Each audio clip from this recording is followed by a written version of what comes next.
Hello, welcome to today's presentation from the Meaningful Tefilah Project. This program is sponsored by Judy and David Marwick in memory of David's mother, Chaya Hinda Bat Shmuel, to commemorate her second yahrzeit on the 7th of Adar Sheni. And Judy and I are also sponsoring today's program in memory of my father, Eliezer ben Shlomo, to commemorate his 9th yahrzeit on the 3rd of Adar Sheni. And of course, we thank our longtime sponsors, Debbie and Max Rubin, for their ongoing support. Over the past 8 years, the Meaningful Tefilah Project has presented many programs on different parts of the Shabbat, holiday, and daily liturgy, including the Shema, the Amidah, Hallel, Ashrei, many others. We've also delved into ways we can improve our kavanah, our intention in davening, by studying science and history to obtain a better appreciation of what Hashem does for us. But this is the first time we have addressed one of the largest sections of the daily service, Tachanun, the collection of prayers and petitions that follow the Amidah and precede the Torah service on Mondays and Thursdays, as well as a condensed version recited the other days of the week and at Mincha. If the Meaningful Tefilah Project ignored something as pervasive and long as Tachanun for 8 years, there's probably a good reason for it. I think it's fair to say that most of us don't get much out of saying it. It's the part of davening we most like to skip when we have a legitimate reason for doing so. And unlike the Shema and the Amidah, where the Rabbi sets the pace for us to be sure we say every word clearly throughout, our Chazanim can pretty much race through Tachanun without any fear, because no one really lingers over its words. For a number of years, I've wondered why we don't actually update Tachanun, since, I thought, the Jewish people are no longer exiled, scorned, and ridiculed. Rather, we're back in our homeland, which is widely admired as a startup nation. But since October 7th, I have come to feel Tachanun maybe has more to say to us than I realized. I have come to indeed linger over passages in it that are speaking to me very strongly and personally. I've even composed music to some of the passages that I find most affecting. So first, I take back my thought about needing to update Tachanun. And second, I want to thank Rabbi Rosenbaum for his willingness to address this topic today and to help us start to see Tachanun in a new light. I know we're all eager to hear what you have to say, Rabbi.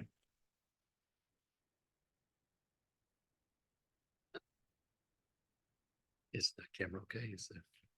Okay, so Stuart, I just want to tell you, when you spoke to me about addressing Tachanun, you didn't mention it's the part that we like to skip. You didn't emphasize that part at the time.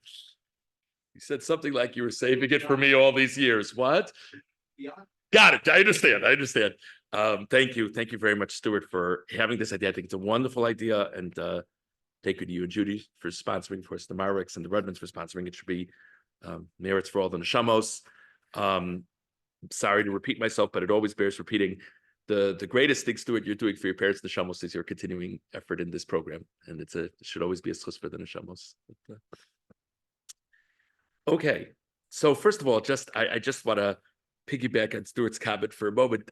Just in sort of last minute preparations, I was just curious. I had one question about Tachanun, and I just, you can't necessarily rely on Google, but sometimes you have good stuff that come up. So I put in something about Tachanun, and I'll let you take one guess to yourselves. I'll take one guess as when I put in something about Tachanun, what the greatest volume of responses about Tachanun I received, and it was, which days do we skip Tachanun?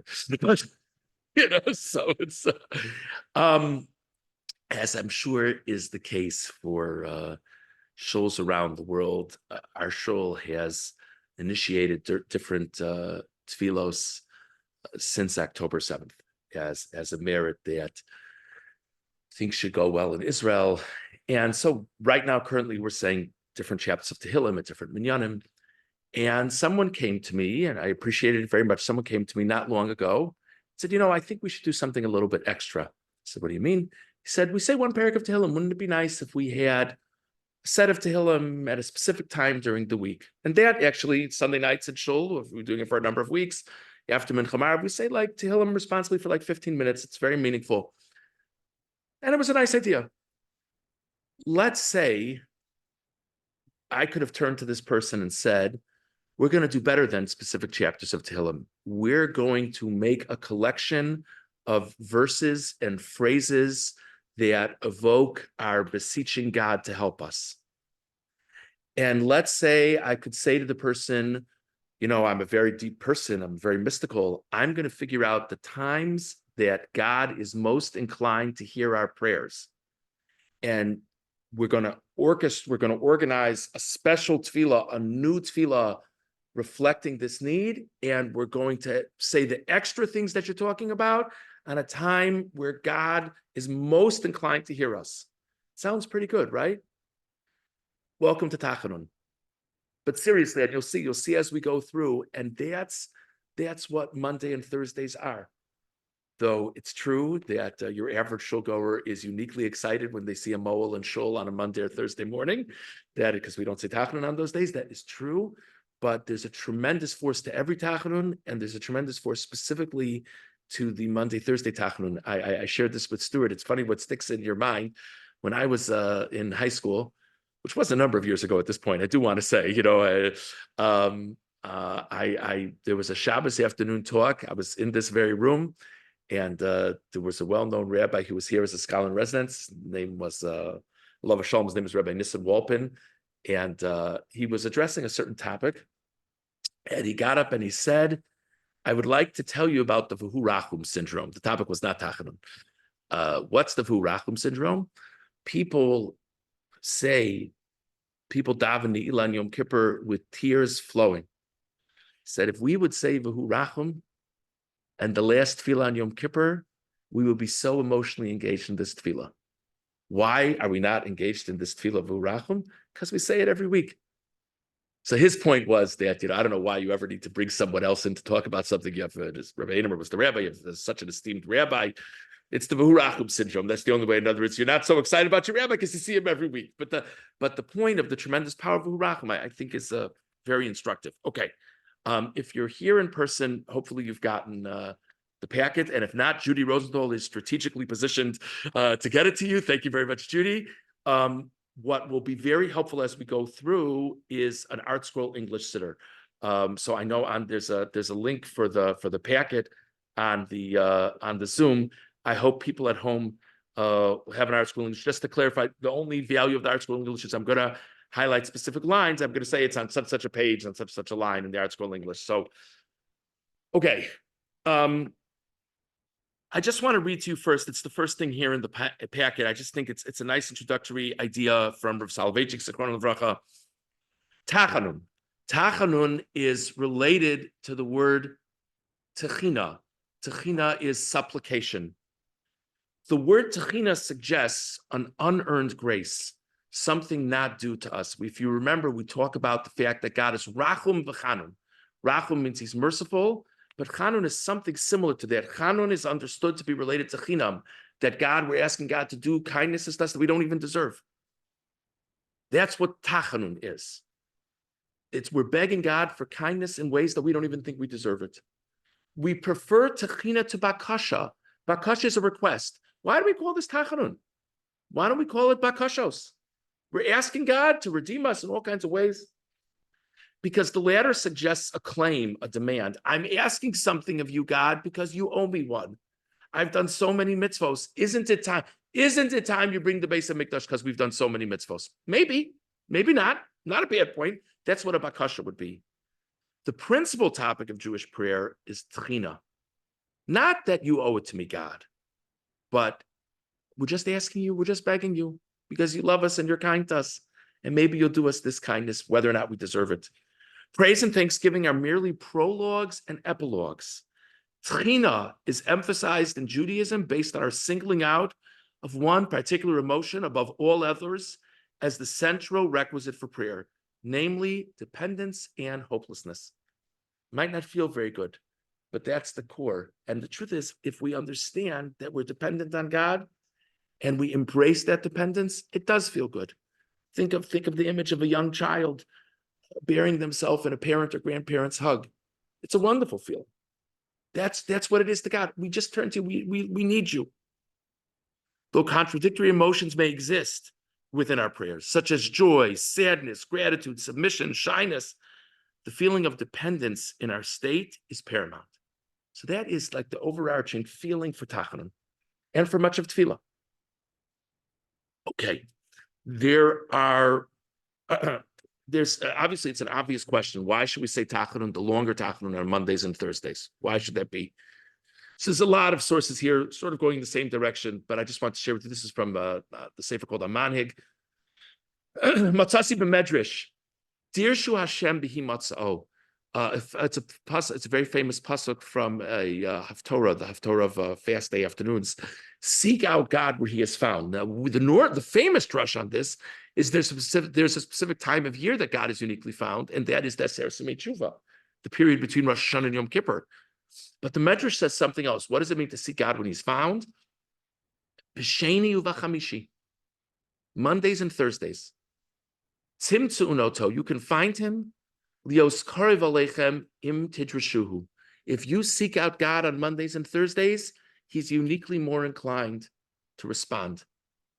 Shebezdin shomala v'shomata shavin. It's a fascinating thing. The heavenly Bezdin is always in session, but traditionally in Jewish communities, certainly not in our times, but in other times, the Bezdin was normally in session on Mondays and Thursdays. That was a normal thing. So there's something special. The Bezdin is considered to do the work of God in this world, bring the clarity of God into this world. There's something special that there's a Bezdin going above and below. Mitakanas Ezra b'sof meruba shayukorin b'torah b'sheni v'chamishi. And Ezra instituted that we would lane on Mondays and Thursdays, right? Regular weekday laning is on Mondays and Thursdays. Why would Bezdin operate on Mondays and Thursdays? Why would we lane on Mondays and Thursdays? V'tam l'sheni v'chamishi mishar yamim d'nisan shabo yatzu Yisrael mitzrayim chamishi b'Shabbos haya. That the day that the Jewish people left Egypt was a Thursday. K'di'isa b'seder olam rabba, it's brought down, it's a Gemara also. V'yom HaKippurim b'sheni b'Shabbos. That first Yom Kippur fell out on a Monday. So the day of the Jewish redemption was a Thursday, the day of Yom Kippur was a Monday.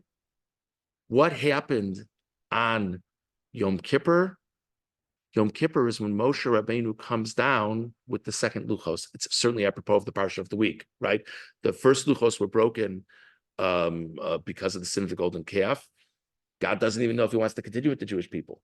And God gains the forgiveness, and Moshe gains the forgiveness, and Moshe even comes back with the second set of tablets.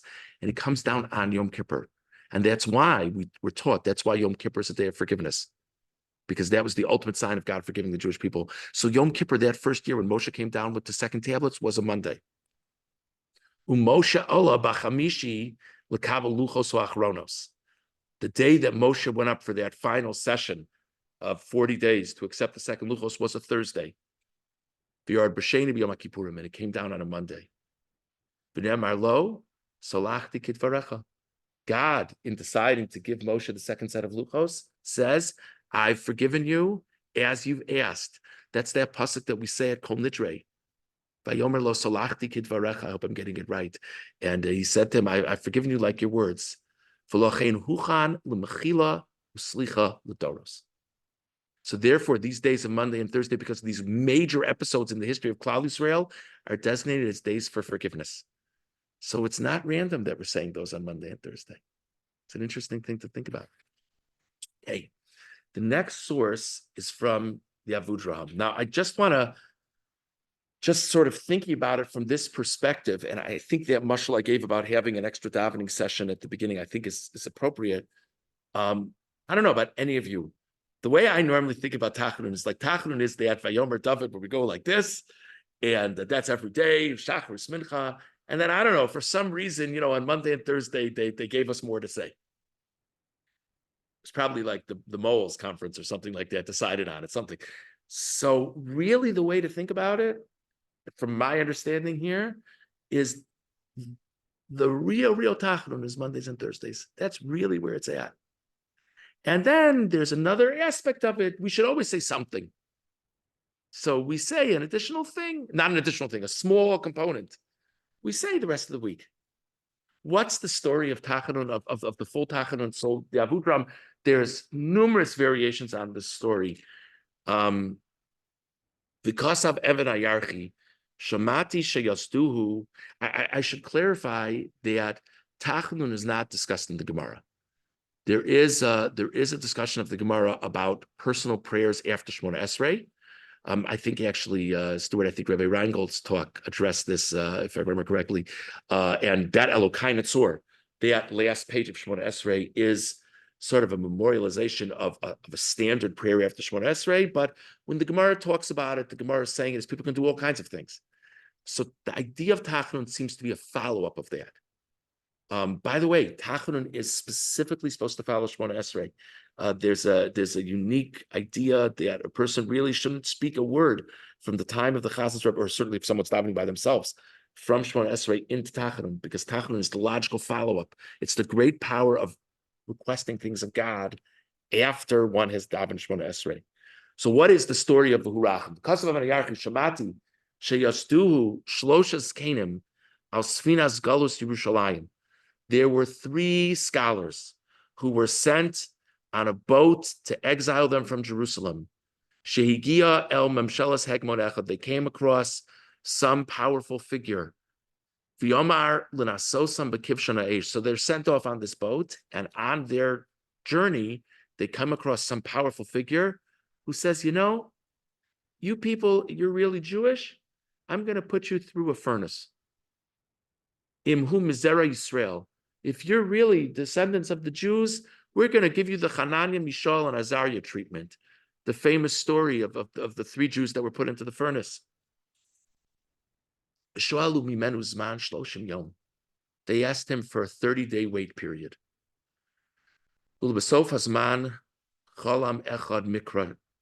And at the end of the 30 days, one of these 3 scholars had a dream, and there was a pasuk in the person's dream. Shekasuv bo train ki utzlasa lo. So he didn't remember what the pasuk was. It's a regular experience, right? A person has a dream and they don't have great clarity as to what they dreamed. So, but he knew that in this pasuk that he had this dream about, the word ki came up 3 times. Ki is that. And the word lo, no, came up. Sorry, the word ki came up twice, excuse me. And the word lo, no, came up 3 times. V'lo yoda mahu. And he didn't know what the pasuk was. I mean, that's try that at a chidon Tanakh. You know, quick pasuk with 2 P's and 3 lo's. What do you say? Amru lo zeh pasuku. So his friend said to him, "We know what pasuk it is. It's an amazing pasuk in Yeshaya. It's such an amazing pasuk. It turned out to be an Avram Fried song. Kisavor b'mayim itcha ani. When you go through water, I'm with you. Uvana haros. When you pass through rivers, lo yishtefucha. They won't drown you. Kiselech b'mo eish. When you go through fire, remember, the next day they're supposed to be sent through a flame. Lo sikave. You will not be singed. V'lehova lo sivarbach. And a flame will not consume you. So they said to each other, God is sending us this pasuk from the Navi Yeshaya that we're going to be okay. And you can look for yourselves. There's 2 keys in this pasuk and 3 lows in this pasuk. B'nichnas ba'esh, they went through the fire. B'nechel ka'esh l'shlosha chalakim, the fire split up into 3 segments. And miraculously v'yatzu b'shalom, they were saved. V'nichnasu elav haskenim, v'yastu v'hu rachum al hanes hagadol. So these sages, these scholars, decided that they would create the tefillah of v'hu rachum in recognition of this great miracle which they experienced, because their personal moment was a moment of terrible destruction facing them, and God saved them.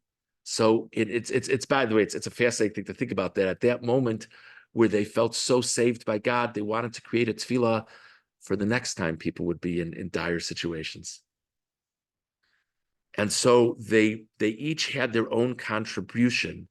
And v'chol echad me'am hischil barachum v'siyim barachum. So each one of them came up with a section of the tefillah, and each one began with rachum, merciful, and ended with rachum.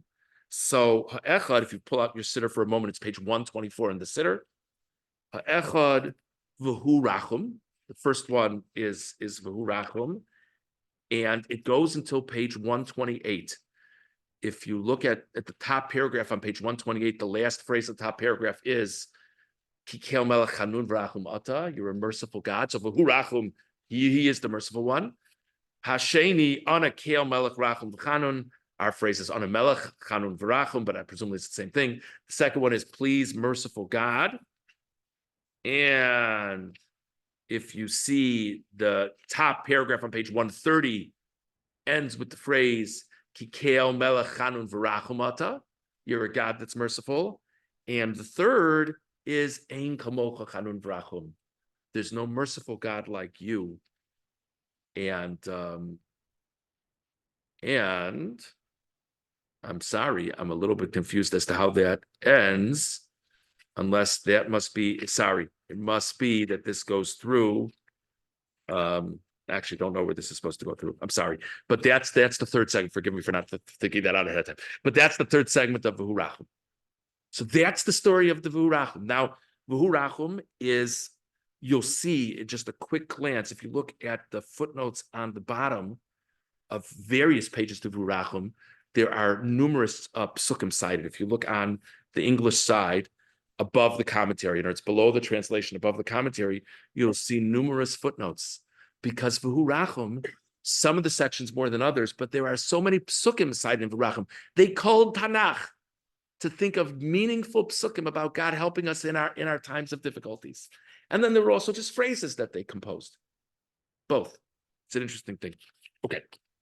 So what I'd like to do now, there is, I don't want to say there's no rhyme or reason to this, but there are surely many phrases that I'm not going to stop on. It's just going to be a little bit of somewhat of a haphazard. I saw an interesting idea here. I saw an interesting idea there. And I feel like my guess is that not every phrase is going to resonate with every person, but hopefully we'll all come out with a number of phrases that will speak to us. And this is really a feeling for the broader message here. Okay. So without further ado, beginning on page 124, this is a pasuk from Tehillim. V'hu rachum yichaper avon v'lo yashchis. He, God, the merciful one, should forgive sin and not destroy us. V'hirbo shivapo. He should be abundant in causing his wrath to subside. V'lo yo'ir kol chamaso. Let not all of his wrath be brought upon us. So, just glancing over to the sheet, it's the back of the first page. You should see a little page 124 on top. A line in is Rashi on this pasuk. La shivapo mehem. God should cause his wrath to subside from the Jewish people. V'af im nifra mehem. And even if God does punish the Jewish people, lo heir alehem kol chamaso. God will not pour all of his wrath on us. Ki im ma'at ma'at. Just a little bit. Levish zochar ki basar hema. Because God understands that we're flesh and we're flawed. V'yetzer hara tamun belibam. And we have this evil inclination within us. We mess up. If we were perfect, God would never have to punish us. Does that mean that every calamity is because a person's done wrong? No. Is it a possibility that someone has done something wrong or a nation has done something wrong? Yes. So we approach this, and this is clearly a theme of the V'hu Rachum. God, we appreciate it. Could very well be that we've sinned in some way. Who knows what that way is? Maybe we know, maybe we don't. Please forgive us. And the message of Rashi is, in this pasuk of allowing his wrath to subside, is you know that we're flawed. So even if you decide that we need a punishment for whatever reason that might be, you're not going to destroy us. Our inclination for sin is a spirit that leaves us when we die. It's the evil inclination. And when we go on to the next world, we won't have that evil inclination within us. So that's not really us. God, remember that the real us is not what's sinning. That doesn't mean we're innocent. That doesn't mean we don't have responsibilities. But please remember that. That's just, I think, a nice way to think about just that opening line, the opening pasuk that we say in V'hu Rachum. This is an extremely well-known pasuk. If you look, it's on page 124. It's the fifth line on page 124, second to last word on the line. We say it in a parak of Tehillim that many of us have said many times over these weeks and months. With you is forgiveness, so that you will be feared. What in the world does that pasuk mean? What does that mean? So if you jump back over to our handouts over here in the middle of this page, Rashi says on Ki'im Chlas Tichalaman Tivarei, Lo Nasata Rishus L'Shliach L'Sloach. None of your emissaries have the permission, have the license to forgive sin. Shenemar Ki Lo Yisal L'Fishachem. The angel can't, this is what God tells Moshe, the angel won't be able to forgive your sins. It's God's department. That's how it works. Laman tivarei alzos. So the fact that you've set it up this way creates a reverence for you. Shlo yehi adam batuach al slichas acher. That a person can't be just complacent and assume, yeah, they'll just fill out a form and so will forgive them. Forgiveness is with God and God alone. It's not even if I do tshuva. It's not like I could just check off the box. I did tshuva. I bet everything's good now. I have to daven to Hashem, but God's ready to forgive us. But we have to daven. That's what Tachanun is. Tachanun is we realize the only one, not only who can change this, but if the issue is that we've sinned, maybe it's not the issue, but if the issue is that we've sinned, the only way it can really change is by the mercy of God and God alone. That's why we're talking to him right now. Okay. A little bit further down the page, we're not going to do it this densely throughout, don't worry. Third to last line. You might be hoping you have a bris soon. Third to last line, second word on the line, on still on page 124. Remember your mercy, God, and your kindness, kimei olam hema, because they are eternal. What does that mean? Also, a pasuk from Tehillim. What does that mean? I mean, I guess God's always been kind and merciful. Sounds good. So Rashi, the last Rashi on the page, God conducts himself with mercy, mimos Adam Arishon, from the days of Adam. Because what did God say to Adam? Shamar talo, biyom acholcha mimenu mos tamus. God said to Adam, on the day you eat from this tree, you'll die. And Adam and Chava ate from the tree. So God said you would die that day. They lived many days after that. So how does that work? You could understand the pasuk in different ways. It could be the pshat in the pasuk is there will be death if you ever eat from the tree, which is of course what did happen, that there'd be a concept of death. But literally, it sounds like that day you'll die. There's an idea that a day in God's world is 1,000 years. So you kept true to it. You told Adam that on the day you eat from it, you'll die. You gave him almost 1,000 years of life. You redefined a day. So, me'olam, that kindness to always try to find the angle that we can look at it differently with mercy, that's from the beginning of the world. That's from the beginning of humanity. So we're asking you to do that for us as well. There's a comment here from Rav Hirsch.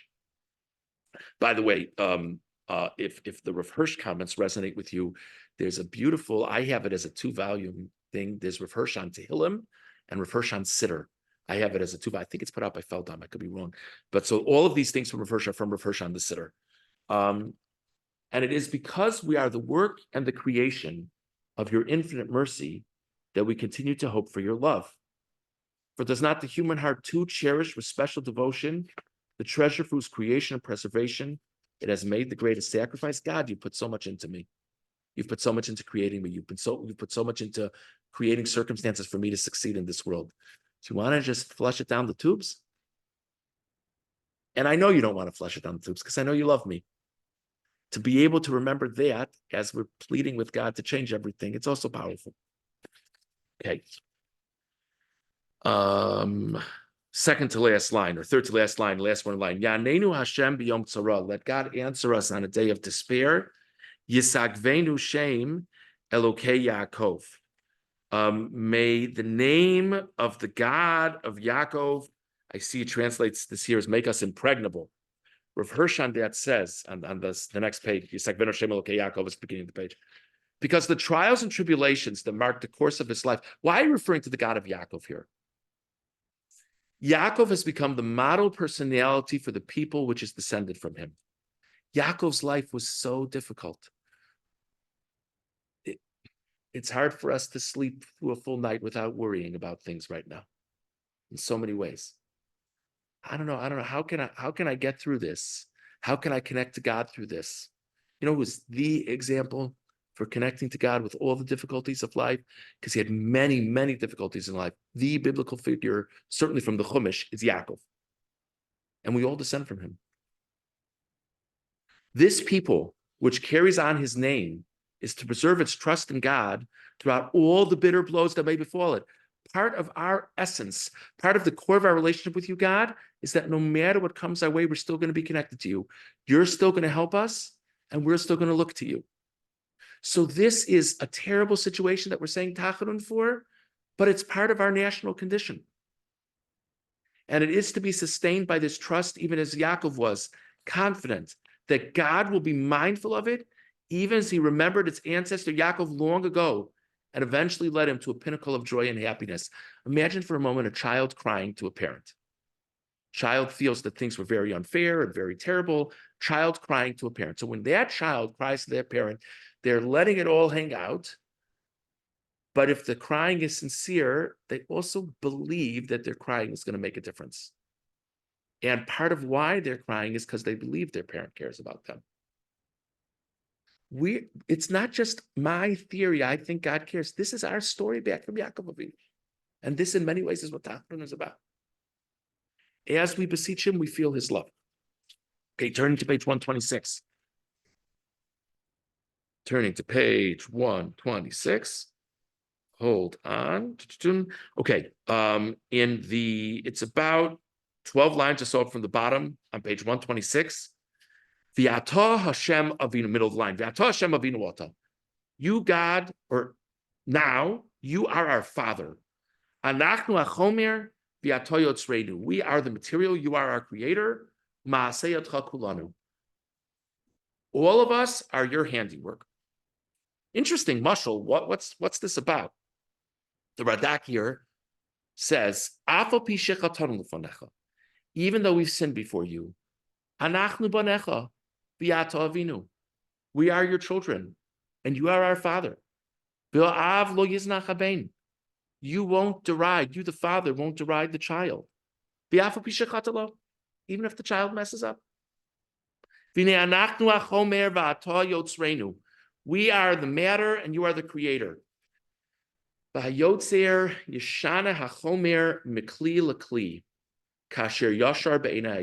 creator can change the material from vessel to vessel as the creator deems fit. Imagine maybe the best mashal for our times is Lego. You create something with Lego, and then you decide you want something else. So don't think of breaking the vessel. Don't think of that. Think of just reassigning the matter. That's how we're in your hands. This is actually a unique dynamic of the relationship between God and his people, us. You don't have the same level of focus on all humanity. You do care about what they're doing, but not to the same extent as for Jews. Aval anachnu, specifically we, are biyadcha kechomer biyad hayotzer, like matter in the hand of the maker, she'enav tamid, kechomer v'osa kli. You're always looking at us. You're always assessing. Maybe it should be in this shape. Maybe it should be in that shape. V'im lo yashar be'enav, if you look at the shape and say, nah, this is not what I want in the moment. Yashuv v'yaso kli acher. You'll reshape us. Now, what's the nimshal exactly? Kain atah einecha banu tamid. You're always looking at us. Ufoked ma'asenu, and you're judging our deeds. V'im chatanu, and if we've sinned, v'katzafta aleinu, and you become angry at us, v'nei anachnu kli nishchas, you feel that we've destroyed ourselves because we've acted in an inappropriate way. Shuv v'yasanu kli acher. You'll make us into another vessel. And the way I process, I think this is very powerful. I'll just mention as an aside, this image of Chomer B'yad HaYotzer is one of the beautiful piyutim of Yom Kippur. If it resonates with people, it's not only in Tachanun. If Klal Yisrael has conducted itself in a way that Hashem is disappointed in us, it's not that he's going to destroy us. He's going to change our circumstances to help us bring out what we need to bring out. And I think that's, again, we don't understand this stuff and we don't understand the judgment process, but to think about that in life, that sometimes if something, again, the greatest pain in life is when things that we're used to are taken from us or shifted. We don't deal well with change. To think of change as God has decided, as the Yotzer, as the creator, God has decided he has to refashion things. Maybe it's because we messed up. Maybe it's because we need a new challenge, but there's a new plan. It's an interesting way to think about things. Okay. Turning the page, one of these days I'll figure out how to make a handout that flows well from page to page. There should be a page 128 at the top.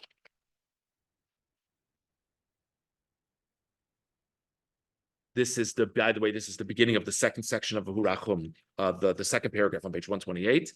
Ana melech chanun v'rachum, please, merciful God. Zechor v'abreit levitzbrin habasarim. Look at the covenant with Avram. That was the cutting of the animal parts. Look at that covenant. V'seira'el lefonecha kedas yachid. May the binding of the individual be appear before you. That's a kedas Yitzchak. Avram being willing to sacrifice Yitzchak. L'man Yisrael, for the sake of Yisrael. Yisrael maybe is the Jewish people. Maybe Yisrael is the patriarch, as in Yaakov. So this was a mouthful, right? I don't know about you, but like Stuart was saying, we fly through this.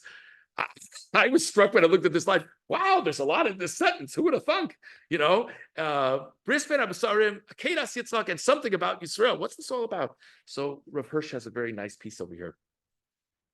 Bris ben Abasarim is the covenant in which God pledged eternal protection and infinite reward to Abraham, and in which he also promised our patriarch that his descendants would enjoy direct divine guidance, even as the stars above, and that they would receive the land of Canaan as a permanent possession. By the way, what he's saying is the image of comparing the Jewish people to the stars is the same way that God looks out for the stars and makes sure that everything in the sky is appropriate. That's going to be God's looking out for the Jews. But he'll also give us the land of Israel. Avram was assured too that even if there should be times when his descendants, like dismembered carcasses, would appear as welcome fodder for birds of prey, which, when you think of October 7th, certainly, the strength of the covenant of Avram would fend off the vultures, and the promise of that covenant will be unerringly fulfilled. So if we think about Bris ben Absarim in this way, it's not only, hey, you said you would look out for us, hey, you liked Avram Avinu. It's specifically about when there's destruction upon the Jewish people. I just want to fill in, there's psukim in Bris ben Absarim, it talks about darkness. It talks about birds came down and Avram shooed them away. This is the image. This is the image. Kedas Yitzchak refers to Avram's willingness to sacrifice Yitzchak, the sole person who could fulfill for posterity the promise given to his father. This attempted sacrifice symbolized the readiness which would be demonstrated by all the future descendants of Avram to await and accept with self-sacrificing devotion whatever fate divine providence might have decreed for them. Think for a moment of all the different articles or interviews you've read or heard, where I know at least Stuart here had that good opportunity to even meet people and hear from people of people, what things have gone through, what they've gone through in Israel personally, and they're still connected to God. So that is the power of Kedas Yitzchak imbued within our people.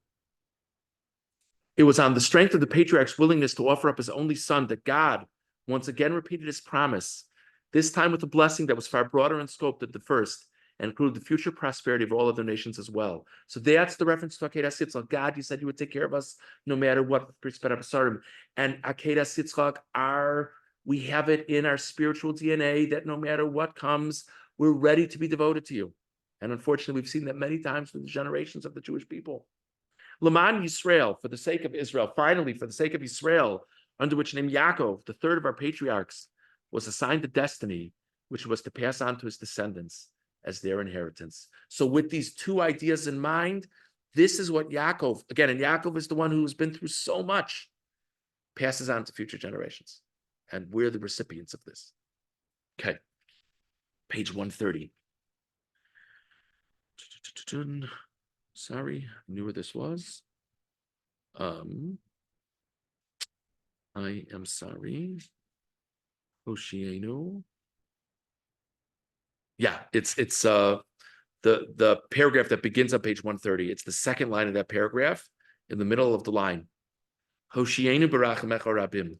Save us with your abundant mercy. Meirashi merogas hatzilenu. From storm and from wrath, save us. Rav Hirsch quotes a fascinating idea from Rabbi Yaakov Emden here, and he says what it means, save us, is help us to achieve tshuva. Not just keep us alive, help us be better, and let our effort at tshuva meet with success. Help us believe we can do tshuva, and help us succeed in that repentance. It's up to us, but we could use all the help we can get. Okay. A little bit further down the page, a few lines further from where we left off. It's like really in the middle of the second paragraph. L'cha Hashem atzdaka, to you, God, is righteousness, v'lanu bosh upon him, and to us is shame. Rashi on that says, Klomar, mishpatecho peranios sheveisa aleinu, the calamities that you've brought upon us, hadin v'atzedek imach, you're right. It's such a difficult thing when people in a nation experiences terrible things. It's so easy and understandable to say, how could God do this to us? Where's God? You know what? We don't understand it. We don't think we're going to understand it, but we believe that you're right. V'lanu boshes upon him. We have the shame. K'dai anu lispayish ala ma'ora lanu, ki anachnu garamnu la'atzmeinu. Before pointing a finger at you, God, we're going to ask ourselves, maybe we could have done better. Maybe this is us. Very easier said than done. This is very heavy, but Tachanun is very heavy. I just want to say for a moment, you can certainly appreciate why on joyous days we wouldn't say Tachanun, because Tachanun is very, very heavy. But Klal Yisrael has been through very many heavy things, and it's a powerful thing to have these tefillos. Okay. Now, on page 132, this is, I don't know if any of you have been to humorous accounts of this, but I've seen once or twice over the years the account of a Baal Tshuva trying to explain his first davening experience on a weekday, and that all of a sudden, in the middle of everything, everyone around him dropped to their seat and put their head down on their arm, and it was very, very confusing. So this is an interesting thing that we do. What in the world is this about? Who thought this would be meaningful? What is it? Okay, so a very nice piece here from Rav Hirsch. This idea is called Nefilas Apayim. Literally means falling on the face. Rav Hirsch says the Tachanunim with which the Tachanun is augmented on Mondays and Thursdays have reference to the dire need of the entire nation for divine aid. They thus quite aptly follow the Shemona Esrei, for in that portion of the service too, it is only as members of the larger community and on behalf of all of our brethren that we address to God the petitions pertinent to our lives as individuals. He's saying something fascinating. The Monday, Thursday Tachanun, right where we got up to now, this is all about the nation of Klal Yisrael. And he says it's appropriate because Monday and Thursday are days that we lane. So there would be times that there would be people, let's say, who lived in far-flung places, that they would specifically come to the minyan on Monday and Thursday so they could hear the Torah reading. So Monday and Thursday is more about community coming together. And Shemona Esrei, he says, this comes right on the heels of Shemona Esrei. Shemona Esrei is all about everything's in the plural. So if you want to beseech God to bring better things for the Jewish people, which again we can all relate to today, Rav Soloveitchik says the long Tachanun is exactly what you're looking for. It's not even about me. It by definition is about us. And if you look at the language, you'll see he's right. That's what it's about. And he says that specifically on Monday and Thursday. But now he goes on and says the daily Tachanun, on the other hand, makes the individual aware of his separate identity and of his own need for help if he is to examine himself and turn heavenward to God. So if you look, the core, or not the core, but a very significant part of the daily Tachanun is a straight chapter from Tehillim, which is the bottom half of page 132, which is all about me. not us. It's all about me. God, don't look at me with wrath. I've got problems in my life. I've got challenges. God, have mercy on me. These are words which originally uttered by Dovid guarantee even to one burdened by guilt and rejected by men the possibility of regaining God's favor and help. I don't know where to turn. I've messed up in so many ways. People don't seem to have any more patience for me. God, I don't know why you would have patience for me. I beseech you to help me, God. That's this tefillah. And that's what Dovid is expressing the way only Dovid can in this chapter. It's an amazing thing to think about. Okay, what is the image of, what is the meaning of falling on one's face? What's that even about? I don't want to read this inside because I see we're getting a little bit long on time here. I want to kind of try to move to a quicker gear. So this next piece is from the Rabbeinu Bachya, and he says, I'll just say it outside. He says there are 3 effects of what it means to go down like that. One is it's just a statement of reverence before God. It's like I'm covering my face from you. Like I can't even look directly at you. I appreciate the awesome nature of you. By the way, the falling on the face only happens in the presence of a Torah. So if a person's just davening at home, they don't fall on the face. But if a person's in shul, then we do. If it's a minion that has a Torah in the room. The second is it's an expression of despair, of feeling terrible pain and humility before God. That's the second point he makes. And the third is, and I think this is most meaningful, I'm actually going numb from my feelings. And on that last point, I just want to share an idea with you. Well, no, and on that last point, I want to read you this last paragraph. If you go to the next page, the next page begins with the word hashlishis. You see that, it's at the top of the page. This is still the Rabbeinu Bachya, so he says as follows: Hashlishis laharos asiras hushav ubitul hargashosav. The third thing is binding up one's senses and nullifying one's emotions. Vuhu ki hanofel al panav. If I fall on my face, mechase einav. I'm covering my eyes. I can't see what's going on around me when I fall on my face. The sosim piv. I've closed my mouth. I mean, I'm saying words of prayer, but I couldn't express myself to someone else in that way. I'm covered. Vumaskim b'machshavos she'ena roa nisko v'to'alto. I'm closing my eyes and I'm not going to respond. I don't know what's going on right now. I don't know what this road is that God has placed me on. And there's nothing I can do about this. If it's not the will of God. So this is the third point that Rabbeinu Bachya makes, that when one puts his head down and covers his face like that, what he's really saying is, God, I don't know what's flying. And only you know, and I'm okay with not knowing what's flying. That's the ultimate humbling of oneself before God. I just ask you, whatever it is should be with your kindness. Okay. What I just want to read to you very quickly. Well, maybe we'll move on. I want to make sure that people have time to ask things.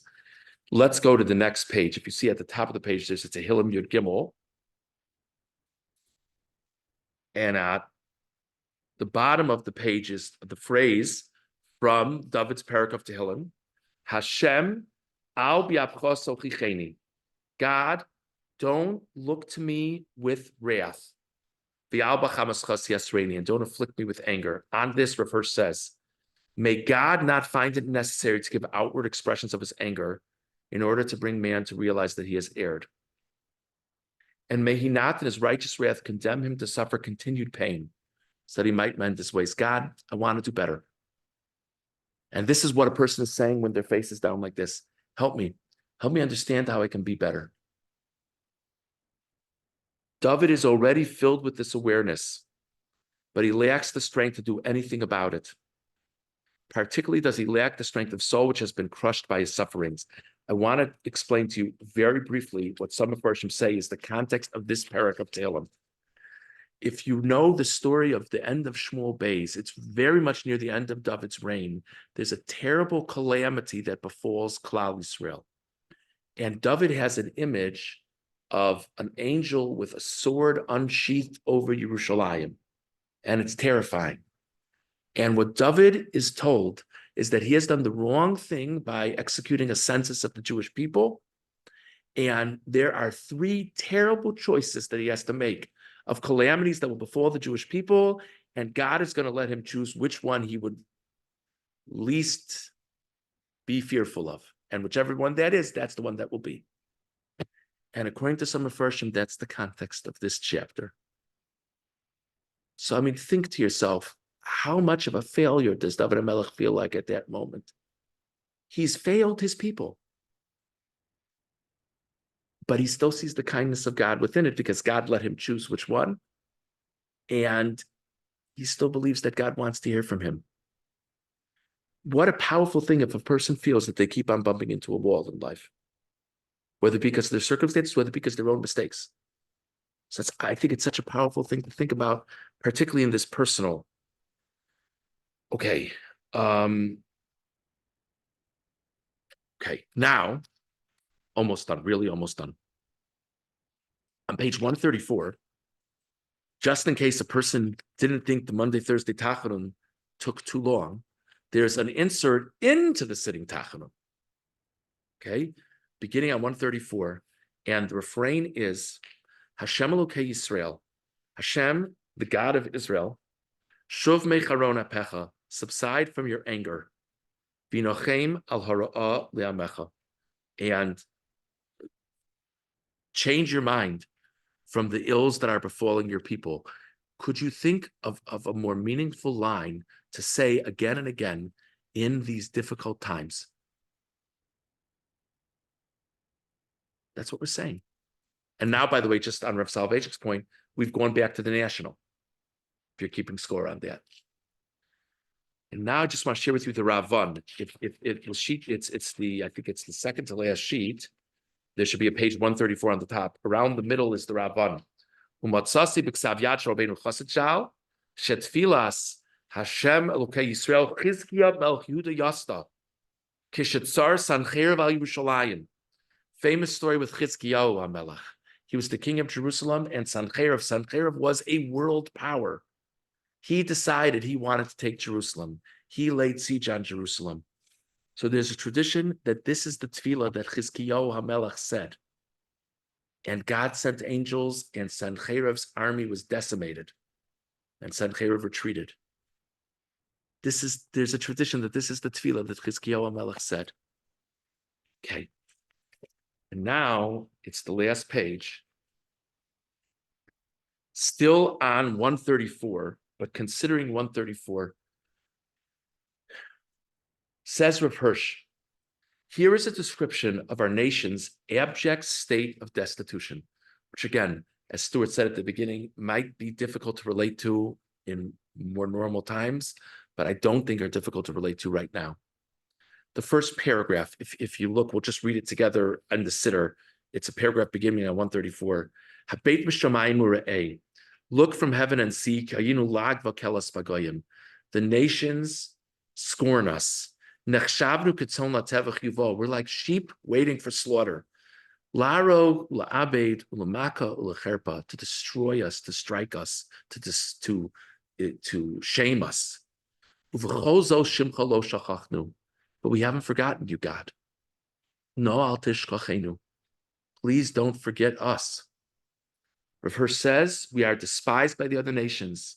They view us as people having no right to demand that it not be exterminated. Does that sound familiar? And then we say the chorus line, Hashem Elokei Yisrael shuv mecharon apecha v'nochem al hara alamecha.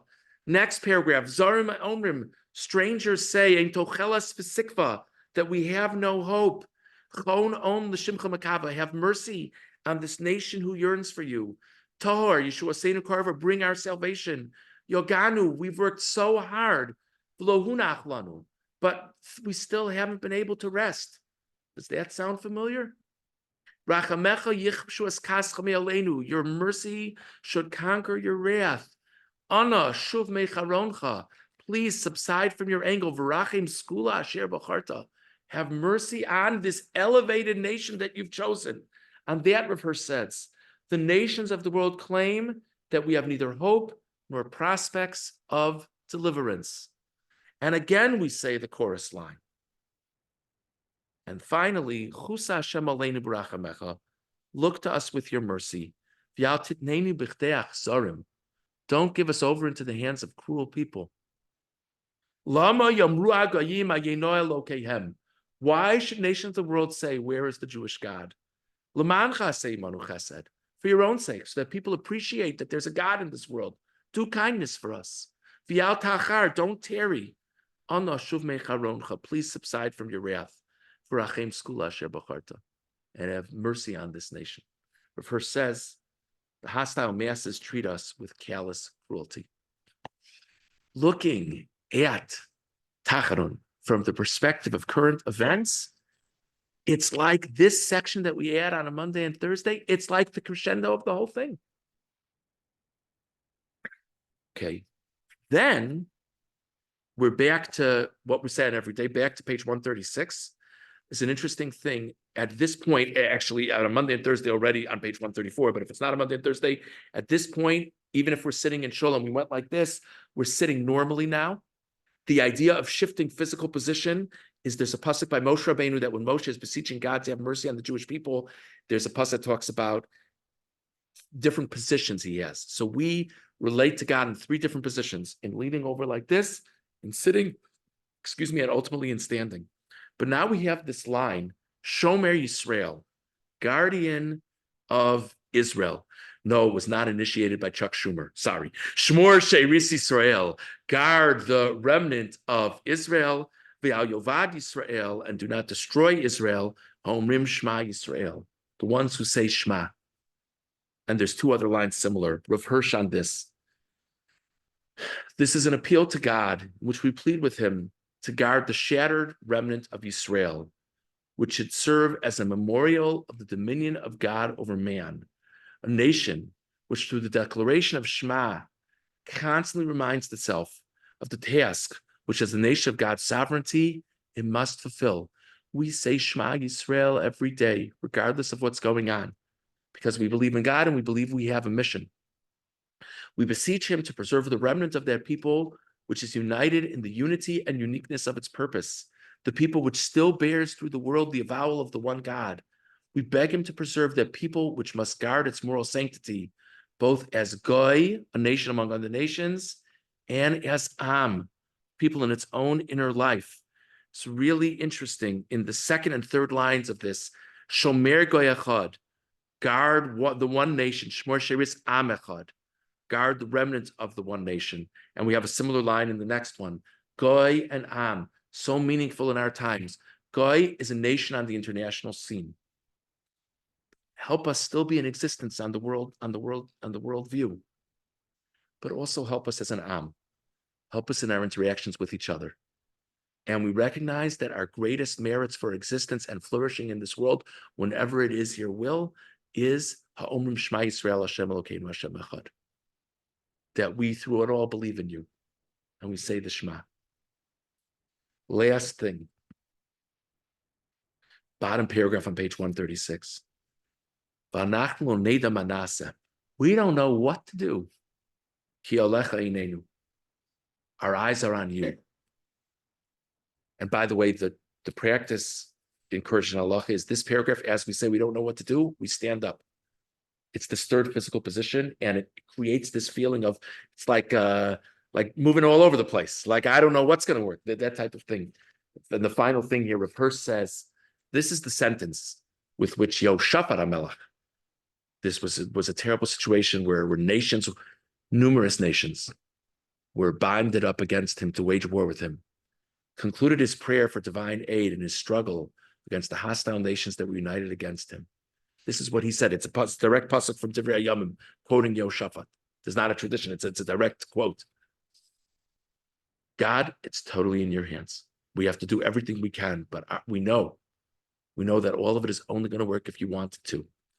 As we rise once more after having taken stock of ourselves and gather our thoughts before God, we too know that we still have one refuge for all times to come. And regardless of what the years may bring, God, to whom we turn our eyes with trusting hope. I hope this has been meaningful. I'll tell you, certainly Tachanun has become more meaningful for me just in preparing these. I know I went a little long, sorry, but so it's fine with me, but if people want to ask questions downstairs, that's also okay with me. Whatever you think is better, whatever you think is. So let me do a couple questions from online. First one is it wrong to do the field of time if you daven at home, or is it just not necessary? Thank you. That's an excellent question. It's wrong to do Nefilas Apayim if you daven at home. The Gemara as it's learned out from a pasuk. It's the Nefilas Apayim is considered an expression of reverence for God because there's a Torah in the room. So to do Nefilas Apayim when there's not a Torah in the room is sort of taking away from the magnitude when we do it when there is a Torah in the room. I'm sorry to be looking at you like you asked the question, Menashe. So, okay. And so related to that was my part of the question, which is, therefore, if we're, let's say, coming in the middle of the day, can't wait for Minyan, but you're here with the Torah, we really should do Nefilas Apayim. that's right. Okay. That's right. Yeah, thank you. That's also a good point. Question online is, if the way we think about Tachanun is that the real thing is what's said on Monday and Thursday, and you just want to say a little something the other days, why is the part said every day, the part requiring the most kavanah by bowing one head and take Torah? And does that mean the individual supplications are more important than the communal ones? Really interesting. I just want to clarify this perspective that I shared. I think it was from Rabbi Soloveitchik, if I'm not mistaken. It was, I think, a fascinating idea. I'm not sure that everybody would agree with it. I very much want to share because I found it very meaningful. But just for the record, I'm not sure it's. I'll tell you what I think. I think, and the statement about the most important, that was more my comment, but I think that's the vibe in general from sources. I think the idea is, I think it fits very well with Rav Soloveitchik's point. Rav Soloveitchik's point was the Tachanun that we go like this for is a person's personal expression of hopelessness. And we all feel a little bit of that, even if things are not going overall well, but there are aspects of our lives. And if everything is going amazing, let me know, first of all. But second of all, let it be that it's a prayer for something else, for down the road, preventative medicine, whatever it is. But I think it's not that it's more important, and we go like this. I think the expression of the feeling of hopelessness and acceptance of whatever comes our way is more resonant when it's something having to do with ourselves. And it's something that every day we have to relate to. And I think probably the national tefillah, probably we do better if we don't have to do it every day. The greatest proof is we fly through it because we do it twice a week. Imagine how much we, whatever. But yeah, thank you for that. Thank you. Anything else? Okay, thank you very much, everyone, on both in person and on Zoom. Thank you. Thank you very much. Thank you so much, Rabbi, for the very illuminating elucidation of Tachanun, and very meaningful and powerful.